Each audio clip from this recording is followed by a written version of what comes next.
Eh, bueno, entonces habíamos hablado de que el viernes revisábamos las preguntas que más fallaron, ¿verdad? Que normalmente lo que yo hago es hacer exámenes de 5 preguntas por tema. Entonces serían como alrededor de 40 preguntas y para los cuales les doy como, puede ser 3 horas, 3 horas y media, depende de qué tan largas sean las preguntas, si son más preguntas de teoría o son más preguntas como de análisis. Pero sí, más o menos eso es como lo que yo hago normalmente cuando hago exámenes. ¿Qué más? Eh, ¿Alguna otra pregunta? Em, para el examen, va a ser igual, digamos, vamos a tener todo el día para realizar el examen o va a ser en una hora específica. Espero que tengan todo el día. Voy a, voy a verlo, pero normalmente es todo el día. Depende cómo se comporten este, los quizzes, Ok, ok, gracias. porque puede ser que yo puedo detectar muy rápido el plagio. Es una habilidad. Si detecto mucho plagio, lo pongo en una hora determinada, igual con preguntas, con banco de preguntas aleatorio, para que tengan menos posibilidades. O sea, la idea es que ustedes sí, lo hagan a conciencia, porque sí, la idea es como que salgan aprendiendo algo de aquí. Por eso es como que trato de no poner preguntas tan elevadas, pero sí pongo preguntas como que nos hagan pensar. Eh, pero sí, ¿qué más? Eh, sí, la tecnología le ayuda a los profes que saben utilizarlo para detectar el plagio. Eh, para que lo tomen en cuenta. Y sí, ¿qué más? Sí, eso depende normalmente. Pero normalmente doy todo el día, entonces, o lo hacen como de mediodía, como de mediodía a 12 de la noche, que esto era lo que hicimos el semestre pasado. De mediodía a 12 de la noche estaba disponible el examen y cada quien se metía a hacer el examen y lo realizaba. Eh, pero todo bien. ¿Otra pregunta?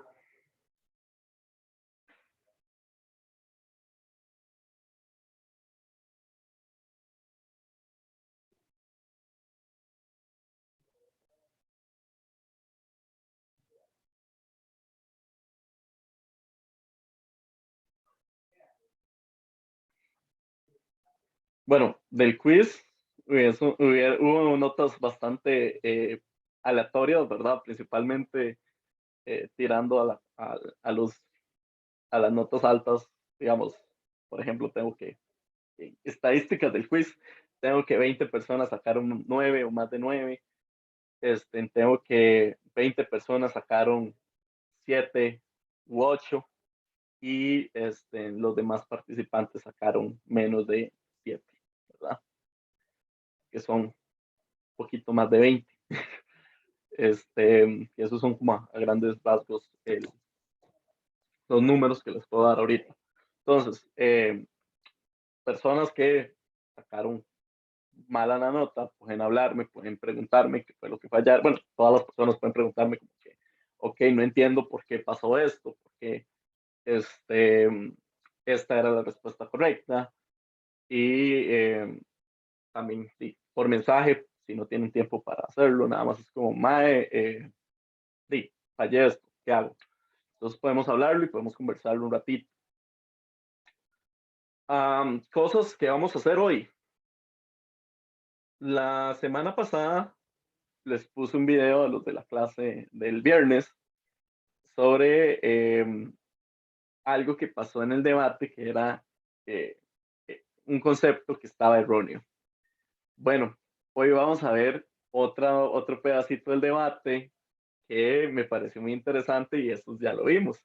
Entonces vamos a ver qué es el análisis que van a sacar ustedes de este concepto económico, para seguir hablando un poquito de debates y seguir viendo como economía aplicada a la vida real que pueden entender ustedes ahorita. Entonces, va a estar, bueno, para mí es muy interesante y toda esta semana voy a estar viendo debates, entonces voy a tratar de estar sacando más videos y sacando más información para poder hablarles un poquito más de conceptos así como básicos que tienen los precandidatos. Además, vamos a hacer un repaso del tema número 2, ¿verdad? Y el viernes vamos a hacer la práctica del tema número 2. Me gustó más hacer esa dinámica que volver a ver la teoría, ¿cómo se llama? El viernes. Entonces, los martes voy a hacer como el repaso teórico y el viernes voy a hacer como el repaso en quizzes de semestres pasados, que es más fácil. Disculpe, otra pregunta antes de iniciar. Para este otro quiz también va a habilitar una práctica. O, Sí, ok. de hecho, están habilitadas, va a estar habilitada la práctica que tiene el tema, ¿verdad? El tema 2. Ustedes se meten al tema 2 y ahí hay una práctica y otra práctica del quiz del semestre pasado.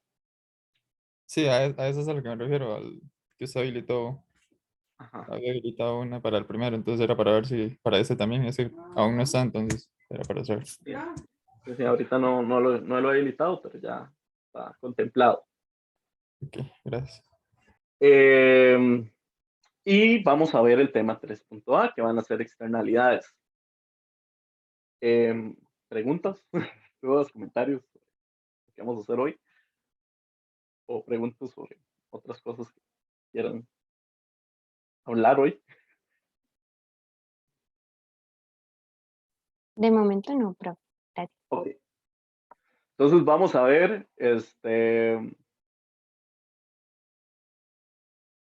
vamos a ver el debate. Creo que ya les compartí el audio. Ok. Y vamos a hacer algo. Voy a darles un punto del quiz a la persona que me responda como esto. O sea, ¿qué pasó aquí? Y qué es lo que queremos entender. O a qué me va a estar haciendo referencia.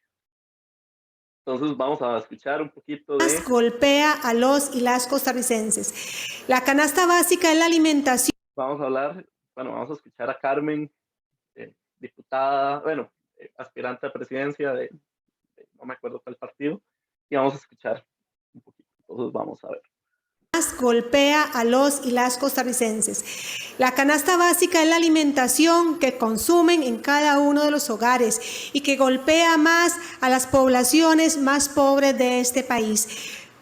Haber puesto un impuesto en la canasta básica hace que la calidad de vida de las personas que habitan en este país cada día sea peor. Muchas de las familias ya no pueden comer carne, ya no pueden comer pollo, muchas de ellas compran salchichón. Resulta que... Ok, vamos a rifar varios puntos, o vamos a jugar varios puntos. ¿Qué pasa cuando se le aplica un impuesto a algo? A, a la canasta básica. En el caso, yo le aplico el impuesto, entonces, por lo tanto, ¿qué va a pasar, María José? Iba a aumentar el precio con respecto a lo que estábamos acostumbrados. Entonces fue lo que pasó básicamente, que sacaron, perdón, profe, es que estoy enferma, creo que tengo COVID. Es, Pero, sacaron muchos productos que usualmente comprábamos y como ya dice, mucha gente con ese porcentaje que se le subió de en algunos casos 13% y en otros casos a la canasta básica 1%. Los productos que obviamente le subieron el 13%, ya mucha gente no los puede comprar. Entonces, los bienes sustitutos, en este caso, se empezaron a vender más y disminuyó el consumo de otros productos como los cortes tal vez más, bueno, ni siquiera finos, incluso los cortes comunes y corrientes, yo creo. súper. Pregunta a otra persona. Muchas gracias por la participación. Pregunta, entonces, cuando estamos hablando de eso, la carne y el pollo, ¿qué tipo de bienes son? Adrián. Son bienes superiores. No, No, bienes normales. son bienes normales. Ok. Y ella menciona otro producto, que es el salchichón. ¿Qué tipo de bien ella está, o sea, cómo está clasificando ella el bien? Sí, según la frase es que ella dice. ¿Cómo se estaría clasificando el salchichón? Hillary, Como un bien inferior. como un bien inferior. Listo. Entonces, vean que con estas 2 semanas que llevamos hablando, ustedes ya pueden entender muchos de los conceptos que ella está mencionando en una oración. Ella está utilizando mucha información en una sola frase, y es como interesante empezar a conocer o a hablar de estos temas. Entonces, sí, así es divertido rifar puntos y hablar un poquito de eso. Y los incentivos económicos siempre funcionan, por ejemplo, el punto. Entonces, ya podemos comprender que Carmen está utilizando Carmen, aspirante del Partido Justicia Social costarricense, está hablando de cómo has afectado los diferentes impuestos a los consumos de las personas. Entonces, gracias a los impuestos, las personas están consumiendo menos. Es una de las repercusiones de un impuesto. Un impuesto aparece y ¿cuáles son los dos efectos? María José dijo que subían los precios, pero otra cosa importante y por un punto más, ¿qué pasa con las cantidades? ¿Aumentan o disminuyen? Disminuyen. Disminuyen. Súper.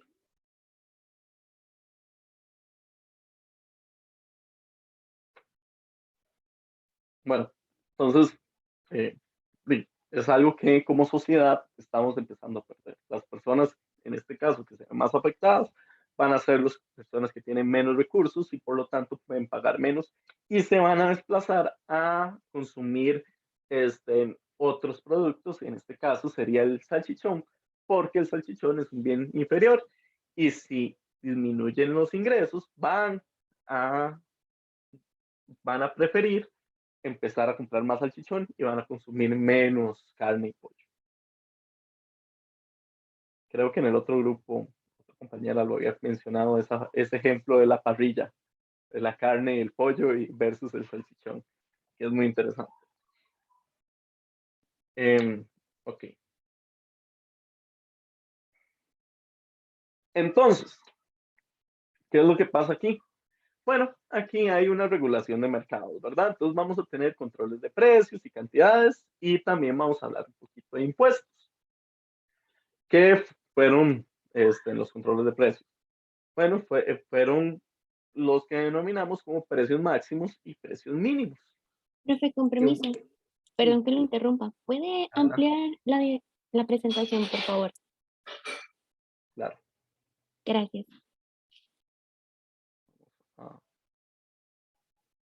Aquí. ¿Así se ve bien? Sí, gracias. Súper. Entonces, habíamos hablado de que existían precios mínimos y precios máximos.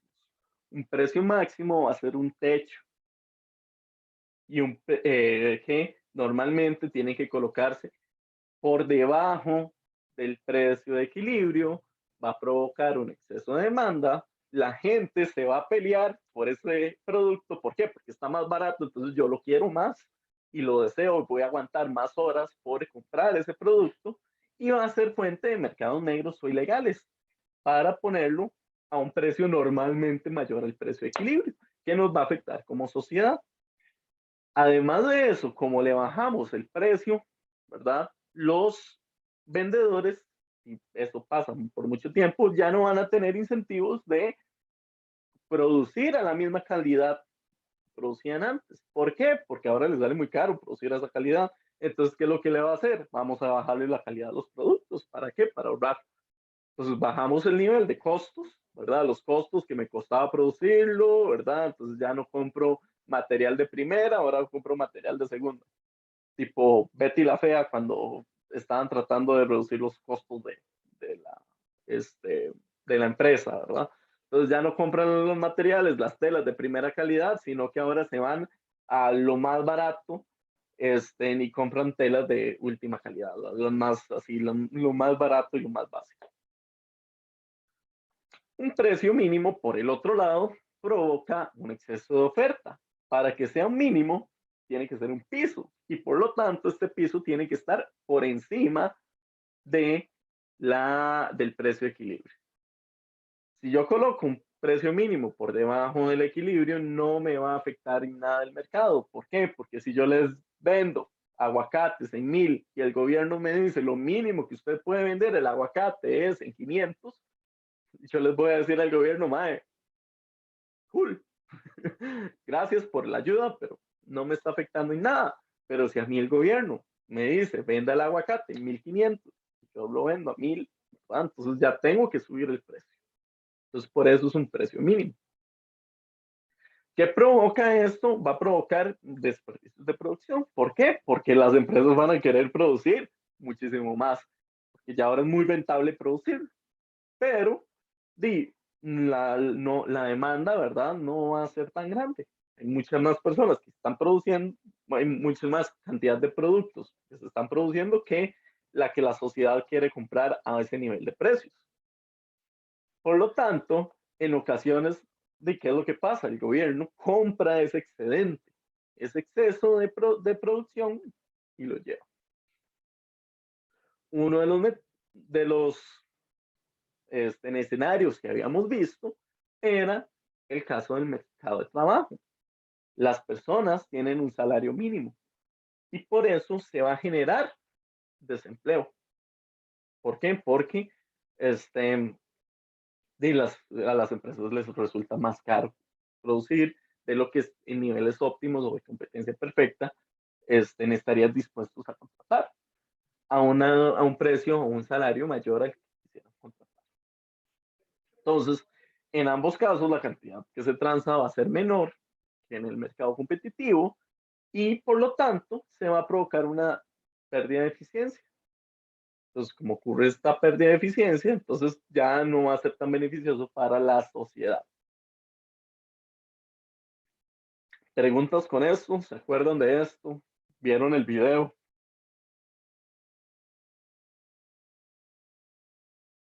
¿Estamos claros? ¿No estamos claros? ¿Está complicado? Profe, Sí. yo, no sé si fue la clase pasada o antepasada, yo lo escuché a usted hablar de el piso sobre el arroz, digamos, como que tenía un piso para que se vendiera más alto del punto medio.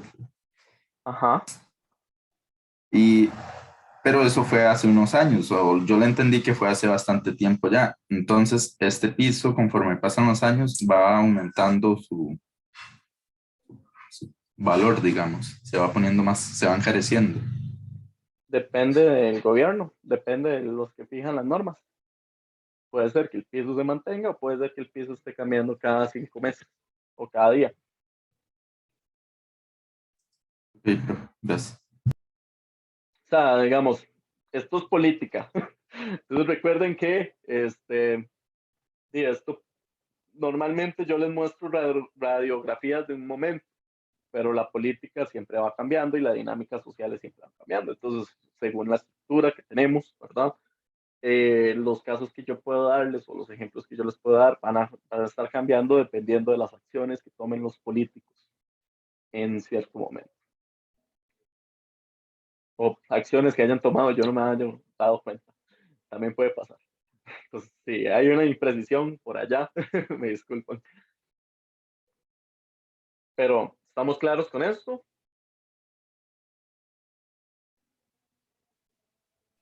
Sí. Súper. Otra de las formas de, de alterar el mercado, ¿verdad? Es los controles de cantidades, ¿verdad? Que había mercados que sí tenían mercancías incómodas o difíciles de regular. Por ejemplo, los recursos naturales, el trabajo o el dinero. Recursos naturales, habíamos hablado que no queríamos quedarnos sin árboles.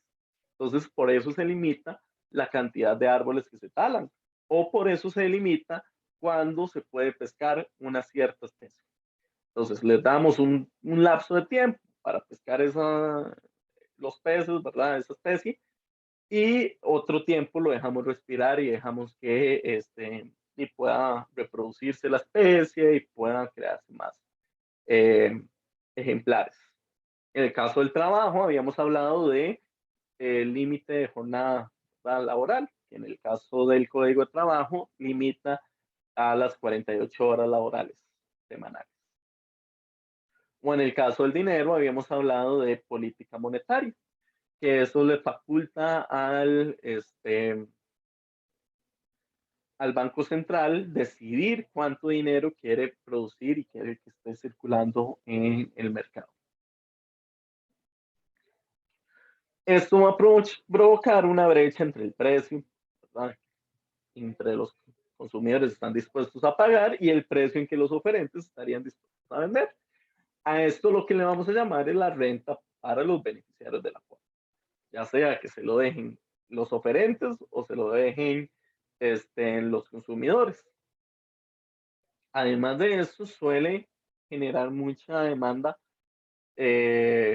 insatisfecha, por lo que los mercados negros empiezan a surgir como medida paliativa, ¿no? Y los controles de cantidad va a afectar de igual forma que los precios, los controles de precios. Va a haber una cantidad menor de intercambios mutuamente beneficiosos, por lo que hay una pérdida de eficiencia y la sociedad no va a estar tan feliz como antes.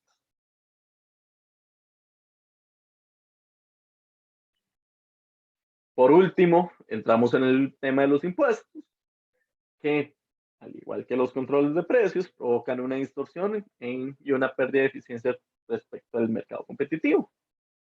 Entonces, ¿qué es lo que va a pasar aquí? El precio al que pagan los demandantes se incrementa y el precio al que reciben los oferentes o los productores se reduce. Por lo tanto, se va a reducir la cantidad transada, ¿verdad? A esta diferencia entre ambos precios, lo que pagan los consumidores y lo que reciben los vendedores, va a dejárselo el gobierno. Si se pone un impuesto, ¿quién lo va a pagar? Bueno, si yo le pongo el impuesto si yo le cobro el impuesto a los productores, ¿quién lo va a pagar?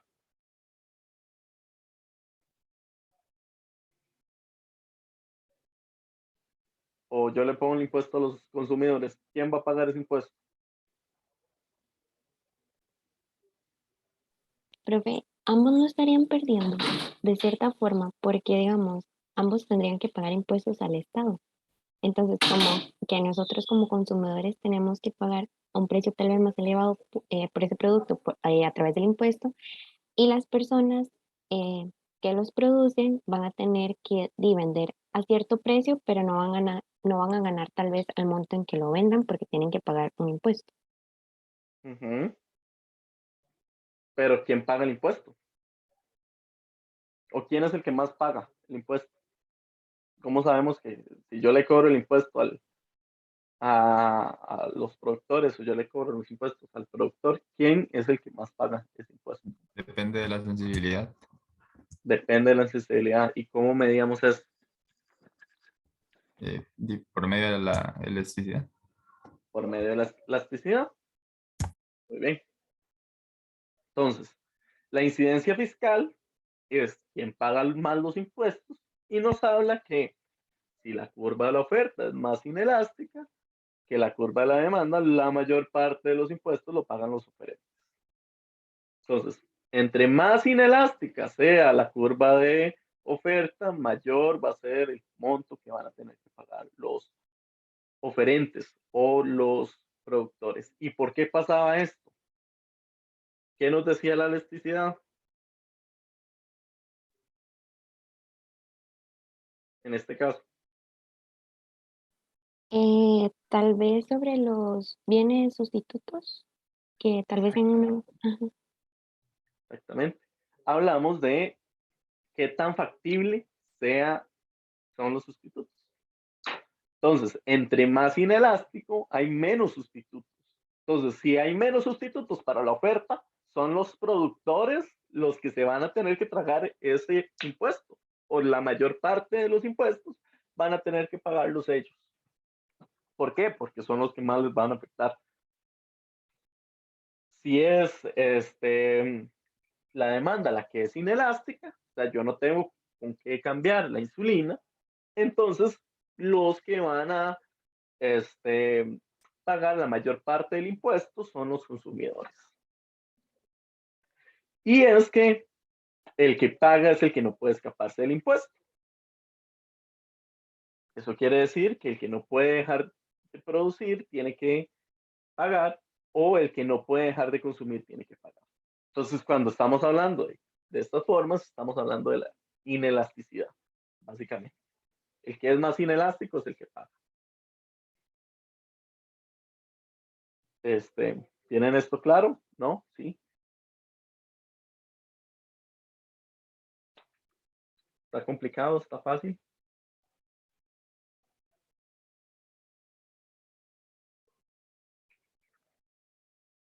Solo creo que hay como que tener cuidado de no enredar eso. Sí. Por eso, cuando estén haciendo el quiz, tengan esto abierto. Tengan las presentaciones abiertas para recordar la materia. Como factor importante. Como esos cuadros que aparecen en las presentaciones y cosas así, sí sirven. Sí ayudan. Lo importante es que ustedes entiendan el concepto. Además, la semana pasada, hace 8 días, habíamos hablado del poder de mercado. Habíamos hablado de monopolio, oligopolio y competencia monopolista. El monopolio era el opuesto a una competencia perfecta, en el cual existe un único oferente o vendedor de un producto que no tiene sustitutos cercanos. Por lo tanto, poseen poder de mercado. Él puede reducir la cantidad que se va a ofertar en el mercado y con esto va a incrementar el precio. Entonces va a ser un precio más alto que el nivel de precios de competencia perfecta. ¿Por qué? Porque vende una cantidad menor de lo que se debería vender en un mercado de competencia y así reduce la eficiencia del bienestar. Y por lo tanto, como vende menos, el precio va a ser más alto y así va a tener una mayor ganancia. A esta la vamos a llamar la renta monopólica o monopolista.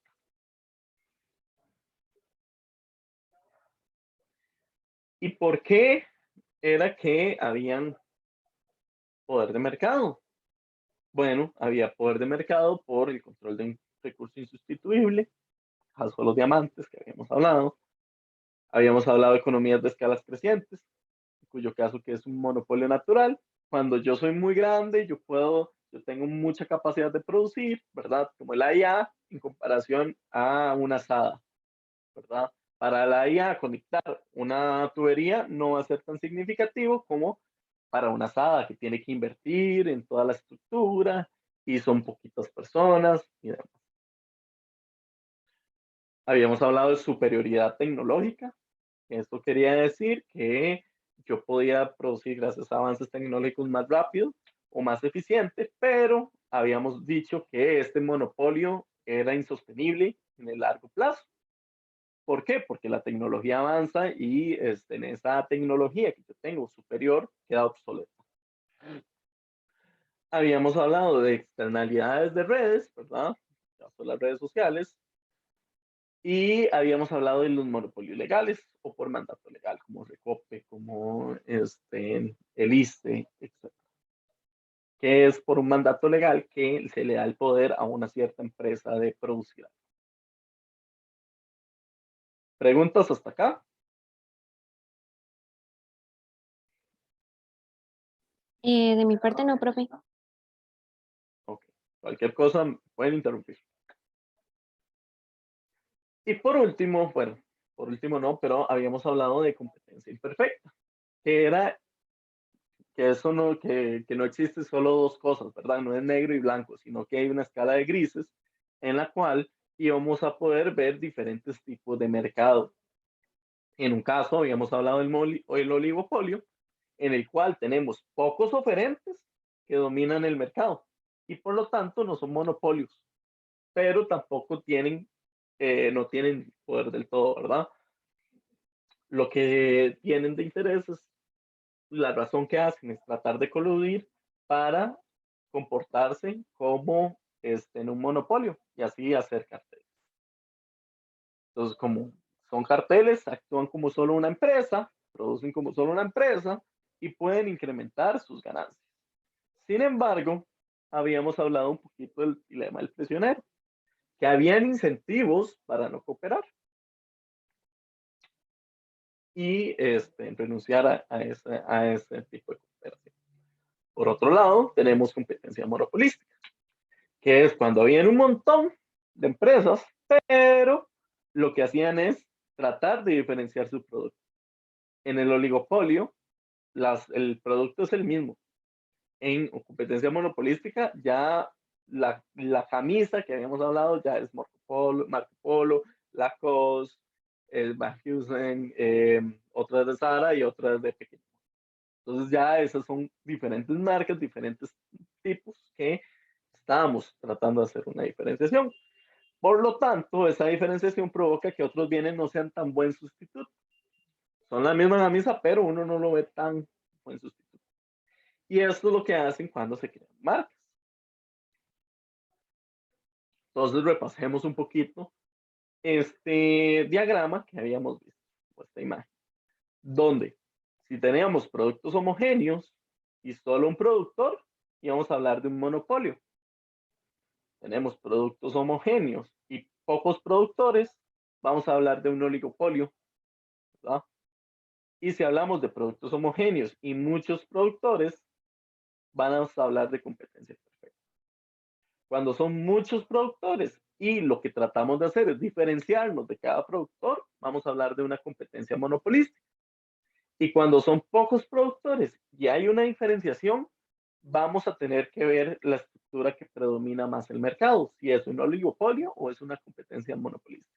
Entonces ahí no tenemos claro qué es lo que funciona más. Preguntas del tema 2.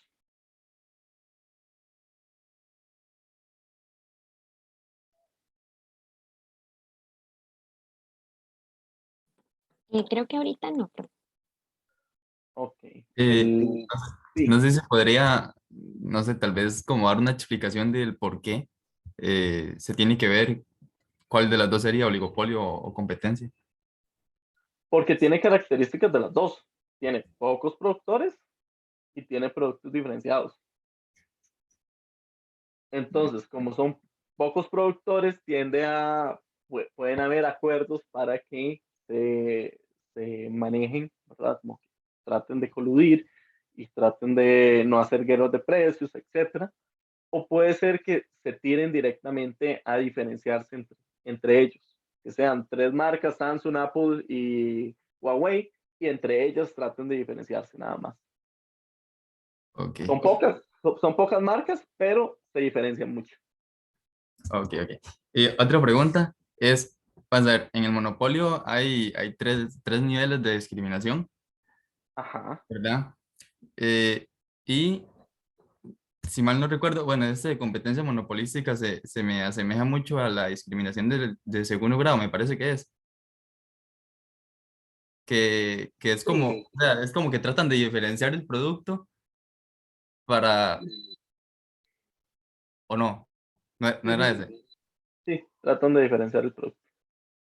Entonces, Ojo. es, es, es que no sé, no, me asemeja un poco, ¿no? En realidad, la discriminación no es exclusiva de un mercado en específico. Eh, digamos, si todo depende de la información que se tenga y los supuestos que apliquen. La discriminación en primer grado es, yo sé cuánto usted valora un bien y yo le voy a cobrar exactamente ese precio. Sí, Entonces yo le sí, saco todo el tiene, excedente.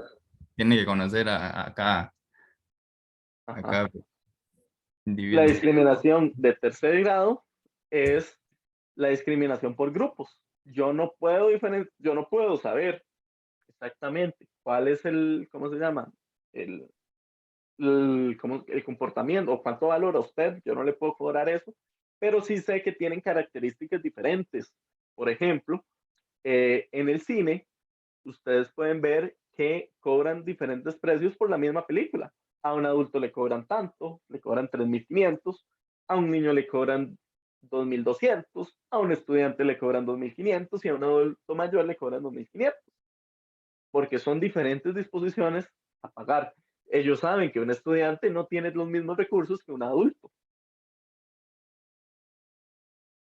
Entonces, por eso eso es una discriminación. Y la discriminación de segundo grado es Ok, por, es que es como la discriminación de segundo grado, es como que hacen como, digámoslo por calidad, como que hacen algo exactamente. de menor calidad para que cada persona se acomode, por así decirlo, en lo que puede, ¿verdad? Ajá, Este, exactamente. Por ejemplo, y, los combos de McDonald's. ajá, sí, sí. Pero en este caso sería solo un productor, ¿verdad? Porque sería el caso de monopolio, ¿verdad? Ajá, el monopolio no puede haber. Sí, sí. Entonces, no, Bueno, eso es lo que. Ok, bueno, sí ok. puede haber. O sea, puede haber. Bueno, déjeme pensar. No sé si teóricamente puede haber, pero vamos. Voy a tenerlo en cuenta y voy a responderte la siguiente clase. Ok, ok, ok, gracias. Pero sí, esos son los tres tipos de discriminaciones y cómo lo podemos ver en el día a día. Entonces, por ejemplo, la Toyota tiene tres marcas grandes. Vamos a dividirlo, por ejemplo, para terminar de explicar la discriminación en segundo grado. Tiene tres marcas. Tiene el Lexus, tiene el Corolla y tiene el Yaris. Entonces sabemos que el Lexus es una marca muy, ¿cómo se llama? Muy cara, muy sofisticada para gente que tiene altos ingresos. El Corolla es para gente que tiene medios ingresos y el Yaris es la versión más económica. Entonces, esos son, cada quien ofrecen estos tres productos, los tres productos son carros, pero sí, son carros diferentes, con propiedades diferentes, adaptándolos a las necesidades de cada tipo de consumidor. No estoy diciendo que uno sea mejor que otros, pero ajá, como ejemplos. Preguntas.